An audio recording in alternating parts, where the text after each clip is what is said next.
Welcome back to Theme Park Wizard, and in this video I'm going to talk about kind of the future of Citywalk and what changes are rumored to be coming and in just the next few months, because a lot of stuff is happening here. Some stuff is already under construction, so let's go ahead and talk about the future of Universal Citywalk.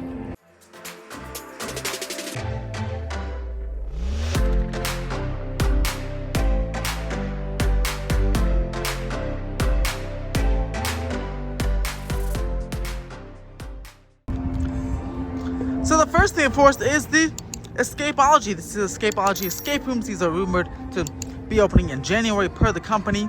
They commented on a post on social media saying they're targeting January opening, and this is going in the former Samba location. It looks like they're actually occupying 2 floors. So they have this guy, this is the lower floor here, and this floor, you see the door open right there. So there'll be a 2-floor escape room building, which is pretty cool. Have that about 6 to 8 escape rooms themed to Batman and a whole bunch of other Scooby-Doo and a whole bunch of other stuff. So this is like the biggest change, at least under construction, that is happening in Citywalk right now. That's only the start. Let's go over to the other side of Citywalk and see and talk about IFly, because that is rumored to be closing in January for a big project and not even really Citywalk related. So let's go ahead and talk about that. So there's IFly. It takes up a nice small amount of space, but big enough that it will kind of obstruct the pathway, and this pathway goes right there to backstage. You can see the gates right over there, and this is rumored to be closing in January for the construction of a second budget value hotel. It will be going where the Insidious and Ghostbusters houses are. It's called the H lot, and then I'll have a pathway to enter Citywalk here. But it's also important to note that this is a rumor. The rumored operation plan for the first hotel, the Hotel by the Globe, that is rumored to be starting construction in January, and they're going to redo the entire park entrance and potentially move the Globe up 20 feet, which is why it hasn't been working, or they haven't fixed it, because they're gonna move it, and they're gonna change the security system to put out a whole bunch of security entrances in the parking lots here, or from parking lots to Citywalk. And during that whole time, it's rumored they're going to use this as the park entrance. This IFly, you may not notice it, but when you come in towards the H lot on Halloween Horror Nights, you're going over to the Ghostbusters and Insidious houses, you can actually see the back of IFly, and there's a direct pathway to the Wizarding World of Harry Potter because you come in through that way. Rumor, I guess, if this rumor comes to fruition, they use this area as a temporary entrance to the park entrance while that stuff in the front is going on. I guess you'd enter right through the Wizarding World of Harry Potter, so that would be pretty interesting. But yeah, watch for IFly. Well, we don't have, again, official confirmation that it's closing. It's just all rumors right now that it's closing in January. But if it does, and when it does, stay tuned, because that could be the start of a couple of massive projects. Because this could be the park entrance, that doesn't mean to preclude the hotel from starting construction, the second hotel from starting construction. This could really all be related to 2 hotels under construction. So IFly, a small little space here, is a pivotal construction point here for the future of Universal Studios Hollywood. So stay tuned for this. We'll be talking about a lot about IFly next year and coming to this area and really going ahead and watching this area, because it'll be very interesting how it's going to operationally work if these rumors come to fruition. I do want to see with the new hotel coming, if that happens officially, and this whole area is either a park entrance, or a temporary park entrance, or new permanent direct pathway to the hotel.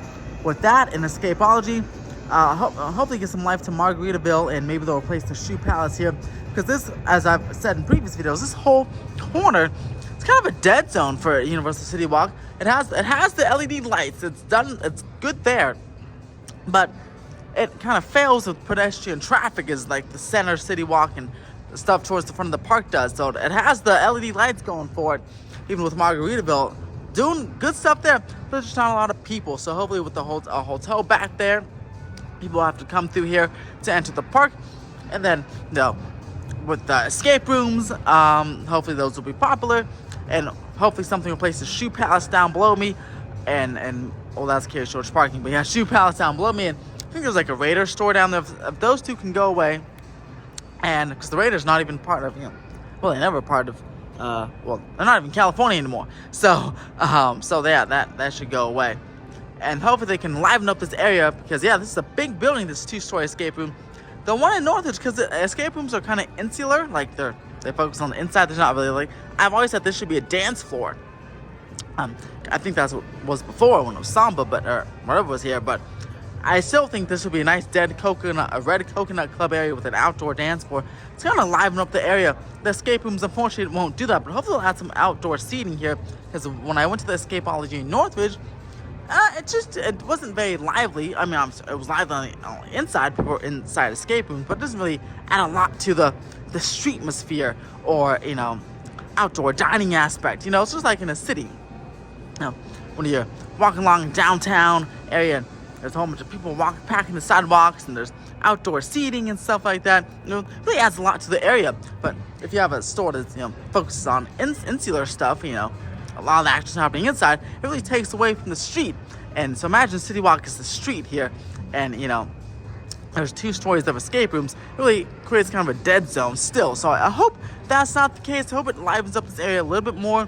But I feel like with the hotel, maybe they can bring a nightclub back. Maybe Buca de Peppo, this area, this used to be 2 stories. Buca de Peppo was just 1 story. But remember, back in the day, Jillian's was here. An entrance here, and down below there's an arcade and a bowling alley, and there's a lot more glass here. It looked much more lively, and again, there's a lot more happening here. It's really cool and nice. I used to come with my family all the time. So if they can turn this into a 2-story nightclub, add some dancing here, maybe they can convert this to an outdoor dance floor, just keep this a pathway. But with the hotel, the parking, and the escape rooms, all this, it can really add, again, Red Coconut Club right here, really add some nice liveliness to the backside of Citywalk, because once you go past, really Cinnabon, but arguably even that Toothsome IMAX theater area, the 5 Tower stage area, all the activity kind of just stops. But yeah, let me know, as I said in previous videos, I know many of you agree with me, let me know what you would put here in the Buca de Peppo spot. They did file for bankruptcy, the whole chain did, so they are going to close some locations. This one is safe for now, it seems like, but I feel like, yeah, definitely could be replaced. But whatever, they can keep the LED blade sign, because that looks really cool.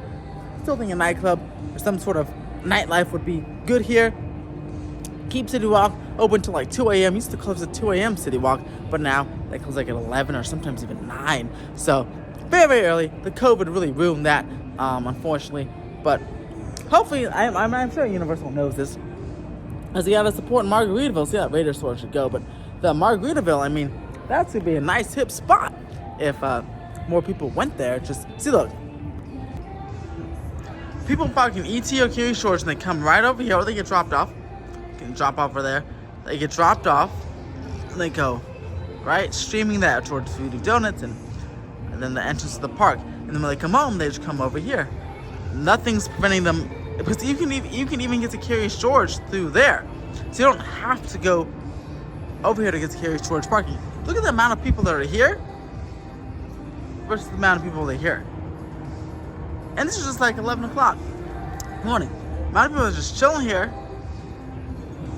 versus here. I mean, there's like not a single person. That's crazy. I just noticed that, oh, there's one, but yeah, that's insane.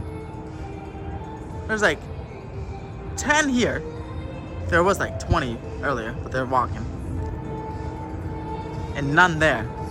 Wow, it got kind of, well, one there. Got kind of ranty here, but yeah, I just kind of noticed this as I was just filming. I was like, wow, this, you can just physically see the difference. That's crazy. Over here at Citywalk, when you go closer now, we started from the back, when we go towards the front now, and Dongpo was closed. They closed for a few weeks now. Now, don't know what's coming here, but Cowfish has been tweeting online, liking and retweeting people's posts or tweets about asking Cowfish to come to this spot, because this was this was an Asian restaurant, and Cowfish is an Asian restaurant, but you know, people just want Cowfish anywhere. So it's very interesting that they keep liking and retweeting that. Could be trolling, or it could just be educated wish or wishful thinking, but we're watching this location for Cowfish. This is kind of right in the center of the action. Citywalk is kind of two hubs. This hub and the hub down there, where the Johnny Rockets and all that, and NBC Sports School and the splash fountain is. There's kind of a dead zone here, which we'll talk about, and then so this spot right here, this is part of the dead zone. So I'm glad whatever comes here Cowfish should be very popular. That would extend the liveliness zone a little bit, but this is right in the hub here. So watch that very closely. So no rumors here, and there's kind of wishful thinking here. I do hope they replace wasabi, sushi, and tempura, especially if Cowfish does come, because that's also sushi. So they'll have two sushi spots. I cannot say the word. I do hope they replace this. Also because, again, remember we talked about before with the Samba location and like streetmosphere and having outdoor dining. They have it, but there's a big wall here, so it creates a big intrusion.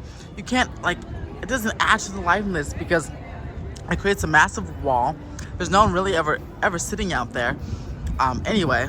And so it creates, and there's someone sitting over there, but yeah, it creates kind of a visual intrusion, and it doesn't add to the streetmosphere at all. So I do hope that Wasabi leaves, especially if Cowfish comes over here. Whatever comes over there, Wasabi should be the next one. Cool themed front though, it's pretty nice. And they do have the blade sign, the LED blade sign, which is cool.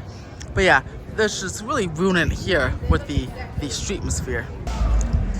So up above Antihitos is an empty space named Strauss. No new rumors here, but I do hope some sort of brewery or something opens up back there, because while it's maybe hard to see, they did add another retail spot and it got people to go upstairs. Starbucks was temporarily located here, and that was under construction. So I'm curious if anything will happen here in the next several months. So next week on October 23rd, Mini Monster will be closing. Well, that'll be its last day, so closing on October 24th. Universal has decided to not renew their lease, so I'm very curious what concept is coming here. This is next to the Super Nintendo World store, so I'm curious if maybe something Nintendo themed can come here or something. Probably, I'm sure, Universal owned. I did hear rumors of next year Ben & Jerry's being converted to a Super Nintendo World ice cream store, or Nintendo ice cream store. I don't know how valid those were, if that's still the plan, but maybe they switched it here. Maybe well, it wouldn't make sense to put in two ice cream stores next to each other. So we'll be watching Ben & Jerry's next year, but not sure what's happening here for Mini Monster. Although there were permits going through right now for a new LED blade sign for a new retail store in Citywalk. Now, I don't think that's going for Dong Po, because it says retail. It's not restaurant. This is retail, and this is closing. So I feel like Universal already has plans for this spot, and there will be a new LED sign now. This was, I don't know if it was, I think it was just backlit. I don't think it was because this lights up at night, but I think it's just backlit. Don't think it's an LED sign. So I'm curious, maybe they'll add a new LED sign and add it like they did with Karma and Luck. They added a new LED sign. So again, I am all for LED and lighting up the place. So that's pretty cool. Very curious about the new tenant. I do feel like it will be Universal, like a Universal themed property, which is good. I always say these Downtown Disney and Universal Citywalk should have like their own unique property, something you can't find at a local mall. So like whether it's like a Super Nintendo World store or a Universal Studio store or something like that. So I'm curious what's going here. But if you do like Mini Monster, then you have until what is it? It's October 19th now. You have about 4 more days to enjoy these refreshing drinks: tea, coffee, lemonade, and boba. I might actually have to try some of the lemonade. I like lemonade. Might have to go try that out before it goes away. Just a separate side note, you see the Christmas lights going up because the holidays, getting ready for the holidays here at Universal, starting next month. Lastly here, Fossil was closed a while ago. Now I'm curious what's going to go in here. No rumors yet, but it's been sitting empty for quite a while. Zen Zone, this used to be Zen Zone. This quickly got replaced by Karma and Luck, a much better location, and it fits with the motif much better in my opinion than Zen Zone did. It's certainly busier. So I'm curious what retail tenant will come here in the next few months and several months. Hopefully something does come next year, because it's been sitting, it got repainted, but it's been sitting like this for several months now. Well, that is it for this week's this video on Citywalk. Let me know what you guys think about my opinions on some of these topics that I have for Citywalk, especially like the crowd flow patterns, and what do you guys want to come to Citywalk? What would add some liveliness to the back area of that Citywalk? Let me know in the comments below. And what do you guys think of the things that are under construction and things that are closing. What should replace these locations? Let me know in the comments below. Become a member for YouTube updates, or YouTube perks, my bad, and exclusive updates, posts and statuses as well, and early access to videos and member only live chats on the live streams. Other than that, if you want to contribute, you can go press that thumbs up button, subscribe, and have a universal day.